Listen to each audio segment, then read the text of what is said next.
सोलापुरात दुष्काळग्रस्त शेतकऱ्यांच्या मुलामुलींचा विवाह सोहळा संपन्न झाला आहे। या शाही विवाहात 18 जोडपी विवाहबद्ध झाली आहेत। भला मोठा मंडप, हजारोंची गर्दी, वाजंत्री, लज्जतदार भोजन, पाहुण्यांच्या स्वागताची शाही व्यवस्था, यज्ञयाग, मंत्रोच्चार आणि मंगलाष्टका। सोलापूर जिल्ह्यातल्या केगावात हा थाट आज पाहायला मिळाला। पण मंडळी, हा लग्न सोहळा ना कुठल्या राजकीय नेत्याच्या घरातला होता ना बड्या उद्योजकांच्या।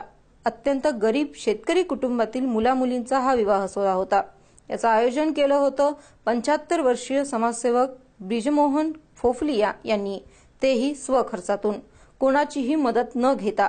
फोफलिया हे 1991 पासून सोलापूर जिल्ह्यात स्वखर्चातून सामुदायिक विवाह सोहळे आयोजित करतात। आतापर्यंत फोफलिया यांनी 1600 जोडप्यांचा विवाह केलाय, पण यावेळी मात्र त्यांनी आपल्या सामुदायिक विवाह सोहळ्याच्या संकल्पाला वेगळी दिशा दिली आहे। शेतकरी कुटुंबाला विवाह सोहळ्यावर नया पैसाही खर्च होऊ नये म्हणून त्यांनी थेट शेतकऱ्यांच्या दारातच विवाह सोहळा करण्याला सुरुवात केली आहे। अक्कलकोट तालुक्यातील केगावच्या 18 जोडप्यांचा विवाह आज त्यांनी गावातच लावून दिला। वऱ्हाडी मंडळींना येण्या जाण्याचा खर्चही होऊ नये यासाठी त्यांनी गावात विवाह सोहळा पार पाडला। एक गांव, एक तिथि, एक साथ में शादियां होना, इसमें ज्यादा अभी कई प्रतिष्ठा के लिए इतने बड़े बड़े खर्च होते हैं। कई जगह पे करोड़ों रुपए शादियों में खर्च होते हैं और एक तरफ जो है कि उनके विवाह के लिए कई जने कंवारे रह जाते हैं या माँ बाप को आत्महत्या करना पड़ता है या लड़का लड़की को मरना पड़ता है।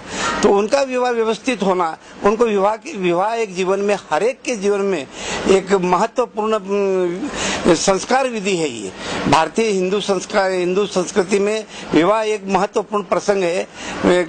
तो उसमें विवाह में कोई तकलीफ नहीं होनी चाहिए। उनकी विवाह थाट बाट से, शांति से हर एक का विवाह होना चाहिए, ये मेरी भावना है।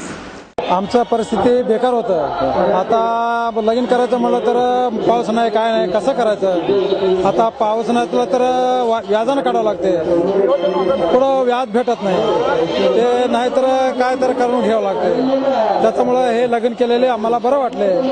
आता खर्च काढायचं काय आम्हाला आडला नाही, असं आम्हाला हे झालंय। एवढं मोठ्या प्रमाणात नाही झालं, मोठ्या प्रमाणात आम्हाला झालेले चांगलं झाले।